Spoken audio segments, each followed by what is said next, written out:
कराड तालुक्यात सलग 3 तास पावसाची हजेरी, तालुक्यातील जनजीवन विस्कळीत, महामार्गावर साचलं पाणी।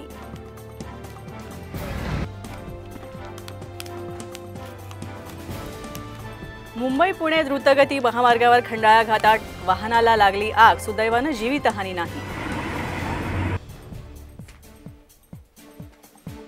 मंत्री छगन भुजबळ शनिवारी वडीगोद्रीला जाणार, ओबीसी आरक्षणासाठी आमरण उपोषण करणाऱ्या लक्ष्मण हाके यांची घेणार भेट।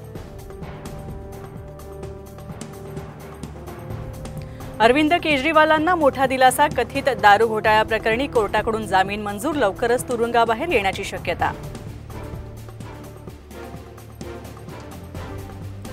नवी मुंबईत ऐरोलीमध्ये मनसे कार्यकर्त्यांकडून परप्रांतीय दुकानदाराला मारहाण, उद्धटपणे बोलून मराठी गाणं वाजवायला नकार दिल्यानं मनसेकडून मारहाण। लोकसभा निवडणुकीत विजय मिळवल्यानंतर पहिल्यांदाच खासदार सुप्रिया सुळे, विठ्ठल आणि रुक्मिणी मातेच्या दर्शनाला मंदिर समितीकडून सुळेंचा सत्कार।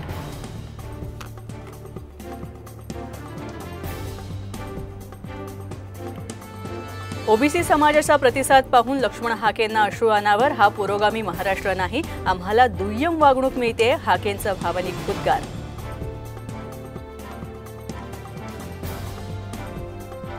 पुण्यात पोलीस भरतीच्या विरोधात आंदोलन करणाऱ्या विद्यार्थ्यांना रवींद्र धंगेकरांचा पाठिंबा, आंदोलक विद्यार्थ्यांची धंगेकरांनी घेतली भेट।